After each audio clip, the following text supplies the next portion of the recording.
욥의 고난은 하나님이 주신 것이 아니었습니다. 욥의 고난은 공중권세 잡은 자, 사단으로부터 기인한 것이었습니다. 그러나 누군가 최종적으로 그 고난을 욥에게 허락하신 것은 결국 하나님이 아니신가 반론한다면 그에 대한 답은 그렇다일 수밖에 없습니다.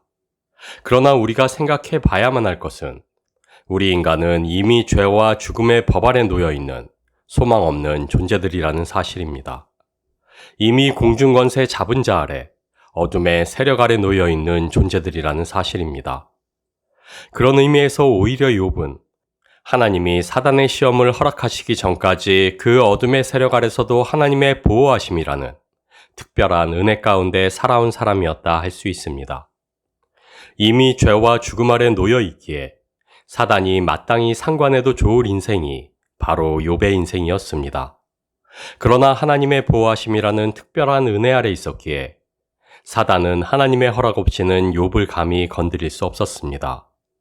그리고 하나님께서는 욥에 대한 사단의 요구에 잠시 동안 그분의 은혜의 울타리를 거두어 가십니다. 욥의 고난은 인간이라면 누구나 겪게 될 수 있는 것이었습니다.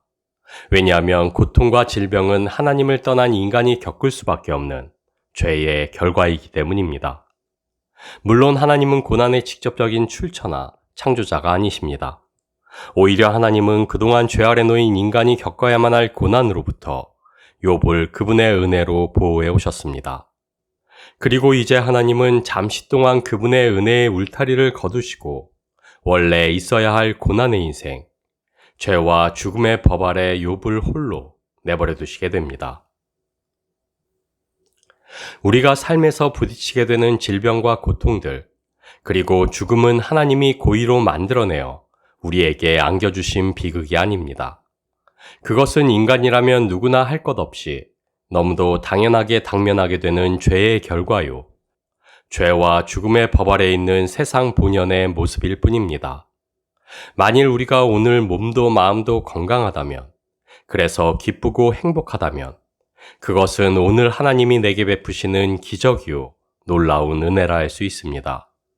왜냐하면 죄와 죽음 아래 있는 이 세상에서는 도저히 가능하지 않은 것을 우리가 누리고 있는 것이기 때문입니다. 하나님의 깊고 크신 사랑은, 그리고 광대하며 견고한 그분의 은혜는 죄와 죽음 아래 신음하는 세상 속에서도 여전히 강력하게 역사하고 있기 때문입니다. 우리는 삶 속에서 불행과 고통을 마주하게 될 때마다 하나님이 왜 그런 고통을 만드셨는지 의아해하며 그 이유를 찾으려 애씁니다. 그러나 하나님은 우리에게 불행과 고통을 자아내시는 분이 아니십니다. 그것은 우리 인간의 죄의 결과요, 죄와 죽음의 법 아래 우리가 당연하게 마주할 수밖에 없는 파멸의 조각들 중 일부일 뿐입니다. 그래서 우리가 우리의 삶 속에서 불행과 고통을 마주하게 될 때 우리가 구해야 할 것은 오직 하나님의 긍휼과 은혜이지 그 고통을 주신 이유를 따져묻는 것이 아니라 할 수 있습니다. 세상의 고통과 고난 가운데 우리가 부르짖어 구해야만 하는 것은 오직 하나님의 자비와 구원입니다. 그리고 믿는 우리는 이미 그 자비와 구원 가운데 거하여 있습니다. 우리 주 예수 그리스도의 그 십자가 능력이 우리를 그 긍휼의 보좌 앞으로, 그 은혜의 보좌 앞으로 이끌었습니다. 우리는 이제 죄와 죽음의 권세의 매인자가 아니오 의와 생명으로 살아가는 존재가 되었습니다. 우리는 하나님의 은혜 아래 거하게 되었습니다.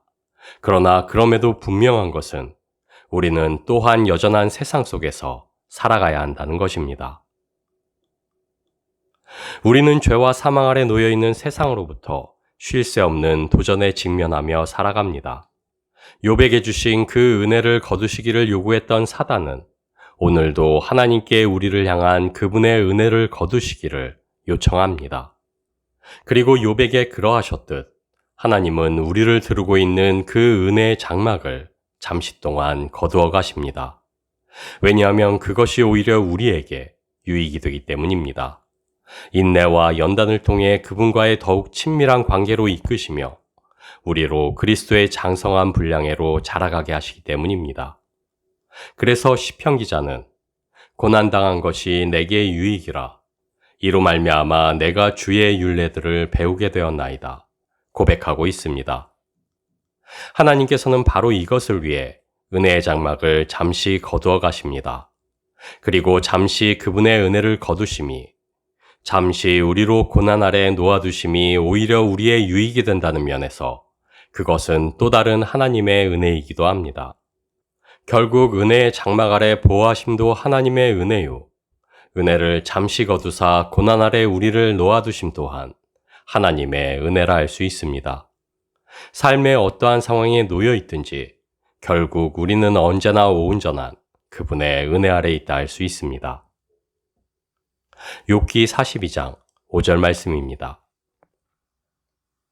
내가 주께 대하여 귀로 듣기만 하였사오나 이제는 눈으로 주를 배움나이다.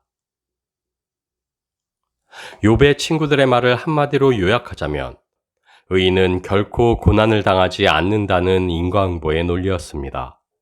반면 욥은 친구들처럼 하나님을 자신의 좁은 틀에 가두지 않고 이해할 수 없는 고통 속에서도 하나님을 떠나지 않은 채 끝까지 하나님 앞에서 탄식하며 그분을 찾았습니다.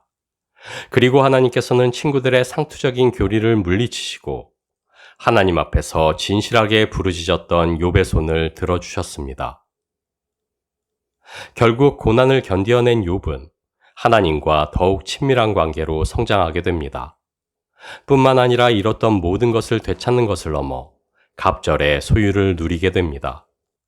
그러나 이러한 욥의 결말이 우리의 의가 이 땅에서의 번영과 축복을 보장한다는 것을 말해주는 것은 아닙니다. 우리가 주목하는 것은 보이는 것이 아니요 보이지 않는 것이니 보이는 것은 잠깐이요 보이지 않는 것은 영원함이라. 사도 바울의 고백과 같이 하나님의 계획은 이 땅의 물질적 보상이 아닌 하늘의 영원한 축복을 향해 있기 때문입니다. 그래서 욥기의 마지막은 다음과 같이 마무리되며 끝이 납니다. 욥이 늙어 나이가 차서 죽었더라. 죄 중에 태어나 죄 가운데 살다가 결국 죽음으로 끝나는 인생, 모태에서 벌거벗고 나와 나온 그대로 돌아가고 수고하여 얻은 것은 아무것도 자기 손에 가지고 가지 못하는 인생. 하나님이 고난을 허락하시는 또 다른 이유는 바로 우리가 지금 살고 있는 이 땅을 우리의 영원한 안식처로 여기지 않게 하시기 위해서라 할 수 있습니다. 왜냐하면 고난은 우리가 처해 있는 이 세상의 왜곡된 상태를 명확히 일깨워주며 이 땅을 안식처로 여기지 않도록 확실하게 막아주기 때문입니다. 그래서 우리가 세상과 너무 깊이 사랑에 빠지면 돌연 고난이 나타나 죄와 죽음 아래 있는 세상이 펼쳐놓은 마법의 주문을 깨뜨리는 것입니다. 히브리서 4장 16절 말씀입니다. 그러므로 우리는 긍휼하심을 받고 때를 따라 돕는 은혜를 얻기 위하여 은혜의 보좌 앞에 담대히 나아갈 것이니라. 우리는 오직 믿음으로 구원을 받았습니다. 그러나 만일 믿음이 우리 자신의 것이요 우리에게서 난 것이라면 구원은 더 이상 은혜가 아닌 우리의 공로가 될 것입니다. 물론 우리가 선택한 믿음입니다. 그러나 우리가 결단하고 고백한 믿음일지라도 그 선택마저 감사로 돌려드려야 할 하나님의 은혜임을 알 때 우리는 비로소 온전한 은혜 가운데 거할 수 있게 됩니다. 우리는 하나님의 은혜 아래 있습니다. 그리고 은혜는 우리가 어떤 실수를 저질러도 하나님의 사랑에서 끊어지지 않는다는 뜻이라 할 수 있습니다. 그렇기에 세상이 보기에는 은혜가 불합리하고 불공평하며 부당해 보입니다. 하나님의 은혜가 오히려 하나님의 공의를 훼손하는 것처럼 여겨집니다. 그러나 오직 믿음으로 볼 때 은혜는 감히 헤아릴 수 없는 하나님의 사랑입니다.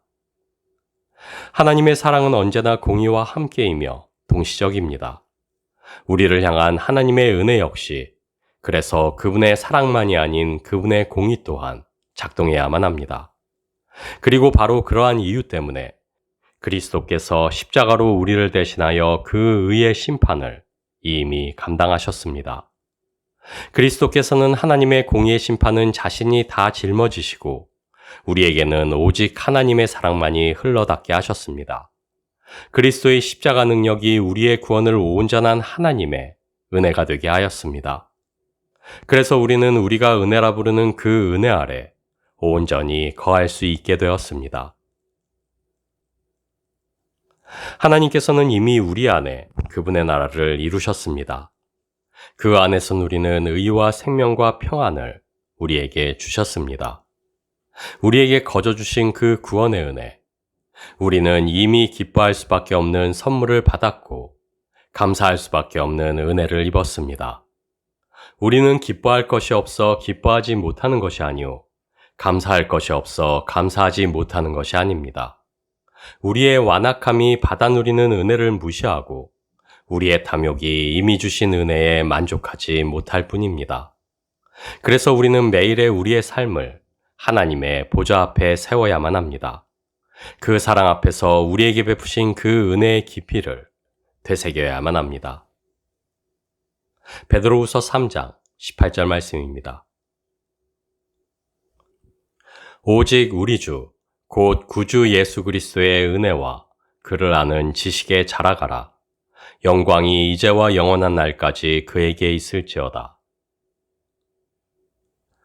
하나님께서는 그 능력으로 우리를 안아 날아가실 수 있음에도 한 걸음 또 한 걸음 아이처럼 내딛는 우리를 사랑으로 바라보시며 우리의 손을 붙잡고 우리의 걸음에 보조를 맞추어 함께 걸어가기를 기뻐하십니다.